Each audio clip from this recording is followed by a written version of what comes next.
setup ng phone dito sa kotse. So guys, kamusta kayo? September 4 na ngayon and sobrang lapit natin sa event.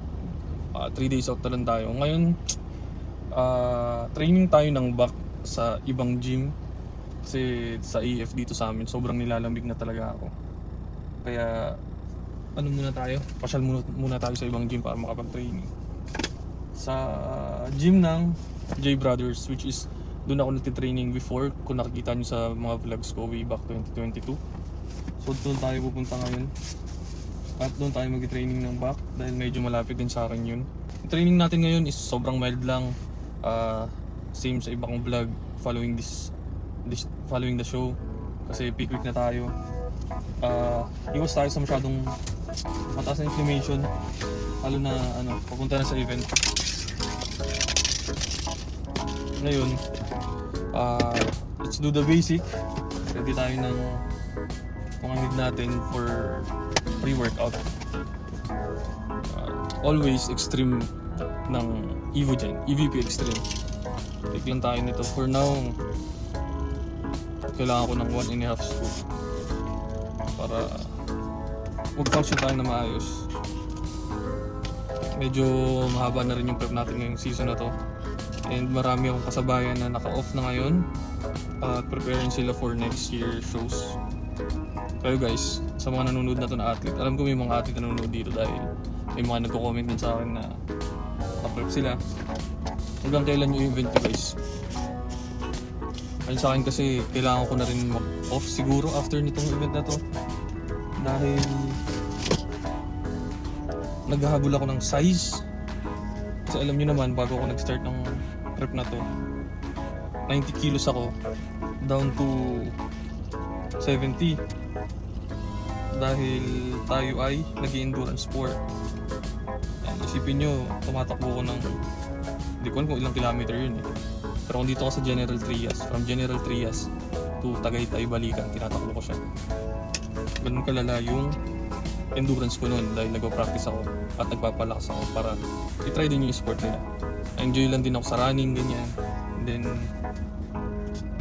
next nun, bike and swimming. Triathlon yung labas. Parang namumutla na yung labi ko.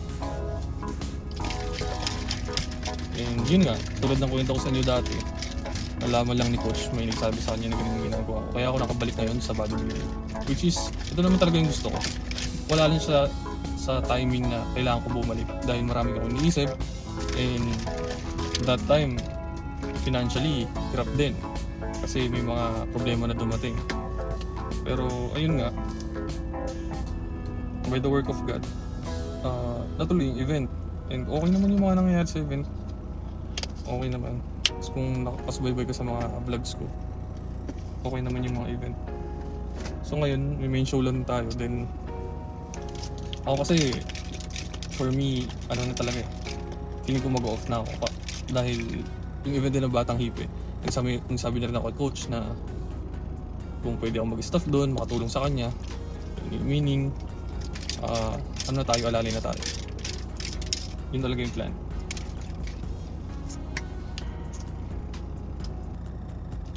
Nakakatuwa lang sa mga pre-workout ngayon guys. Hindi na siya katulad noon kung nakapag-training kayo noon before, like 2017, 2019, 2020. Yung mga pre-workout noon, sobrang kailangan mo siyang i-straight na inom, which is ganun din naman ngayon. Kapag kakaiba lang ngayon kasi na siya, fruity na yung mga lasa, hindi na malala. Katulad noon na hindi mo talaga malunok. Which yun sa mga nakakaalala niyo. So, mas stimulant ngayon, mas maganda na siya gamitin. And ayun, mas madali inumin. Ito naman is Evo Burn. Ginagamit ko to, naalala niyo sa mga vlogs ko and sa mga story ko. Sa siya, for fasted state ko siya ginagamit. Pero dinala ko lang just in case na mag-init mamaya sa steps. Kasi mag-steps pa ako eh. Ngayon is Thursday. Tomorrow, which is Friday, kalmahan na, like steps na lang siguro, mga 30 minutes sa bahay sa treadmill. Then, wala nang training. Ano na lang, practice ng posing, siguro konting band sa bahay. Yun lang. Pero today kasi yung pinaka-last training natin. Kaya isasama ko na kayo. And believe din ako sa sarili ko kasi nakapag-vlog pa rin ako kahit ganito na yung pakiramdam ko. Para sa akin din naman to kasi footage ko to in the future sa mga events na nangyayari. Kasi tumagal tong event, bibihira lang to sa isang taon. And kahit hindi naman sa ganitong event, paganda rin yung may mga footage ka na babalikan. Lalo pag tumanda ka na ganito yung ginagawa mo. Diba? Doon mamaya hindi na ako mag-mic. Roll ko lang yung video. Stand ko lang yung tripod. Pakita ko lang yung ginagawa ko. Tapos mag-voice over na lang ako kasi noong last time di ba wala akong mic. Tapos nag-try ako mag-voice over. Tingin ko okay din naman siya. Pag off season na ako mag-vlog ako ng mga quick vlog ng mga workout. Pero at this moment kasi hindi ko kayo mabibigyan ng sobrang quality na video dahil parang pilit na lang din yung vlog and yung mga footage at yung sa pag-edit medyo hirap na din. Kaya pasensya nyo na yung mga vlog na ngayon ako hindi ko nung kapulido simula nung compared dun sa nagsimula ako mag-vlog. Babawi ako sa inyo and yun, ganun lang naman. Tara samahan nyo ako, training tayo sa J-Bro.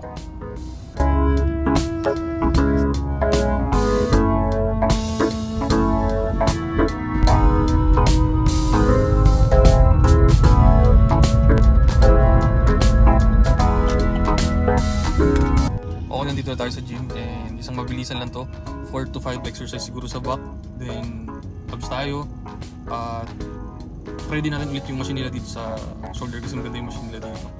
Grabe, bababa na muna ako kasi sobrang ihina ako dahil medyo mataas yung water intake ko. Humihita ko ng 7 to 8 liters a day. So ito yung gym and tara workout tayo.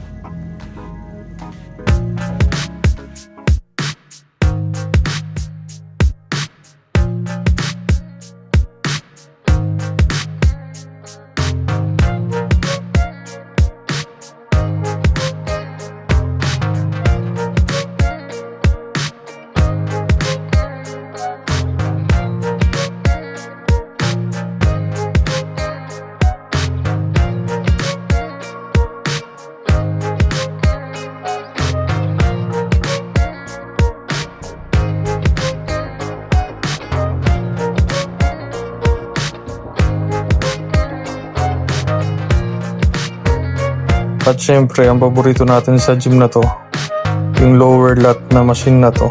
Bibihira ko lang ito makita sa ibang gym kaya pag pa-workout ako dito, hindi pwedeng hindi ako magpapump.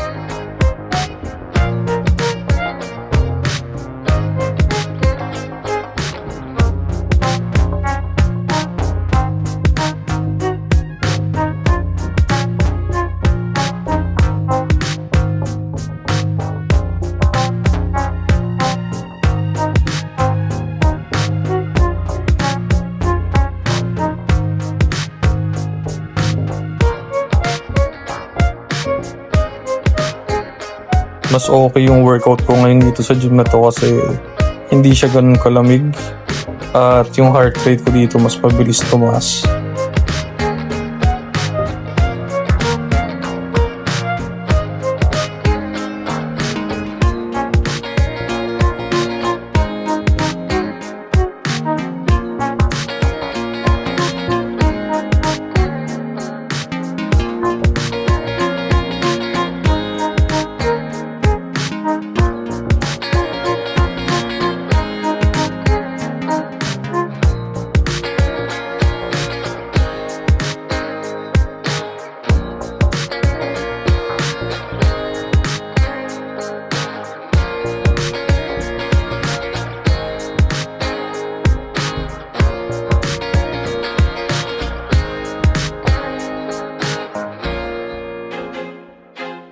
I feel like I'm losing my mind. Is everybody in the world blind? Please, Lord, give me a sign, a sign. I feel like I'm losing. Yan, iniiba-iba ko lang yung variation ng paghawak ko. Hindi ako nakasunod sa plan ko, pero ipapump ko lang talaga yung back ko ngayon. Everybody on the fake shit. I look around and feel like everybody is the fakest. I make this every day and I'm impatient, hoping one day I blow up from the basement. Statement, the top is so vacant. Kinakat-cut ko na lang yung mga workout para hindi masyadong matagal. Tapos yung iba, pina-fast forward ko. At least kahit pa paano nakikita nyo pa rin yung training. If I want that shit, then I'll get it right now. I'm losing it, the noose it fits, I'm losing shit, a stupid myth. You choose to live or choose to dip, you choose to fight or lose your grip and lose a gift. Oh. I feel like I'm losing my mind. Is everybody in the world blind? Please Lord give me a sign. Tapos dito lower lat ulit. Kumbaga ibang variation lang. Na-miss ko talaga yung mga equipment ng gym na to. Kasi solid talaga yung gym na to para sa back training. World blind. Please Lord give me a sign. A sign. Yeah, there's no mercy in this world, just hunger thirsty persons in different versions. Each new update, that shit worsens. Why? Pull back the curtain and you'll see the different vermin. We all have different. Tulad nito, change handle lang ulit. Nilalaro ko lang yung training, pump lang. And hindi kailangan mapunit yung muscle kasi ilang days out talan din. Wala na tayong time for muscle growth. Kumbaga, stimulation lang and blood flow. I feel like I'm losing my mind. Is everybody in the world blind? Please Lord give me a sign. A sign. I feel like I'm losing my mind. Is everybody in the world blind? Please Lord give me a sign. A sign. That's it, the end of the At syempre hindi mawawala yung hari ng back exercise, which is one of the best exercise. Basic lang, lat pull down. Listen to what they give. Don't ask questions, shut your lid. Yeah, don't ask questions, shut your lid. I need to run away from this and go get off the grid. Feel like my brain is overloaded, man, I'm losing it. Don't let them tell you what to do, man, they don't know shit. Tapos ito, machine row. Sa ibang gym meron nito, pero sa amin talaga kahit ganito klaseng machine wala sa Anytime Fitness. So workout na rin natin to dito.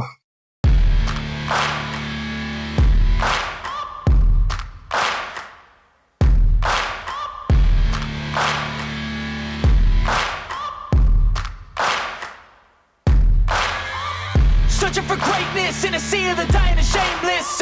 A sea of the aimless. I don't wanna be one of the nameless. I'ma wake up with the mindset that one day I'm gonna make it. At ito guys, yung sinasabi ko sa inyo na pang nila lateral raise nila na machine, solid din to. Maburn talaga yung mararamdaman mo talaga yung training mo sa shoulder pag ito yung machine na ginamit mo. Meron nito, nakikita ako mga nakatayo naman, pero this one is seated. Who would notice me? My whole life I just wanted to be somebody to be.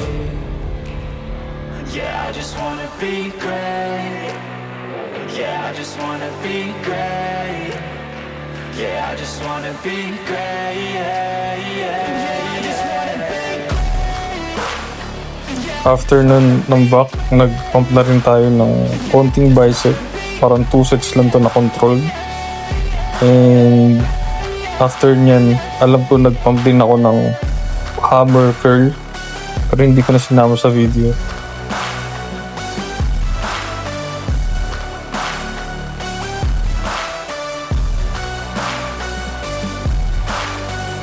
This is a statement to appreciate all that is Tapos yan, konting papansin tayo sa salamin. make up your mind you can take. Pakita lang natin yung pump, yung physique. I would work in a mansion or basement. Kumbaga, hindi naman ganun ka na-pump masyado yung likod ko kasi medyo mababa rin yung carbs ko ngayon. Waiting tayo for carb load this coming few days out. Dito naman sobrang pilit na pilit lang yung pag-flex kasi mahirap iangat yung muscle kung walang carbohydrates na maayos or depleted yung katawan mo.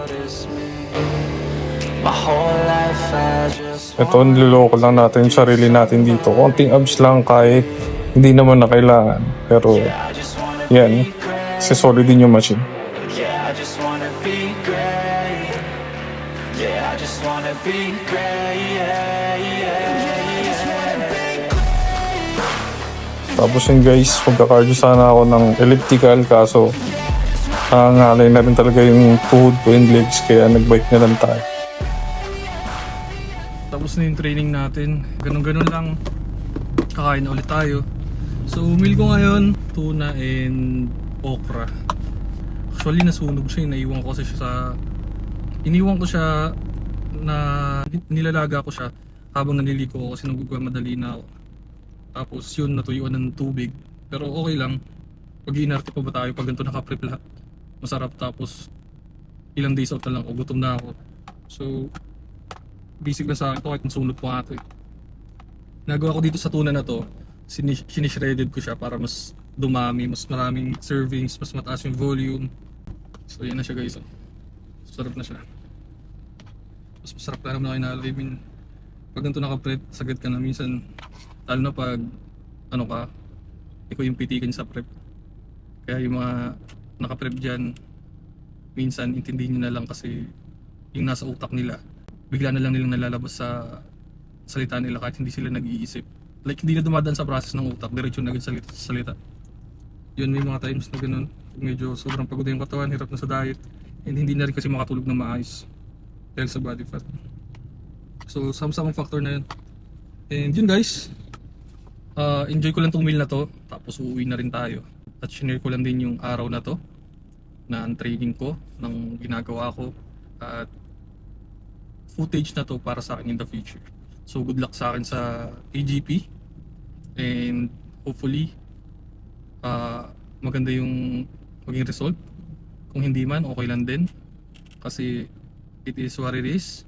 Kumbaga ang mangyari sa AGP dahil tapos ako sa regional, nasa pro qualifier yung event na papasukan ko sa AGP, maraming mga ibang lahi na nandun. So sana mangibabaw pa rin yung mga atleta ng Philippines. Hindi man ako makakuha nun, hopefully Filipino pa din.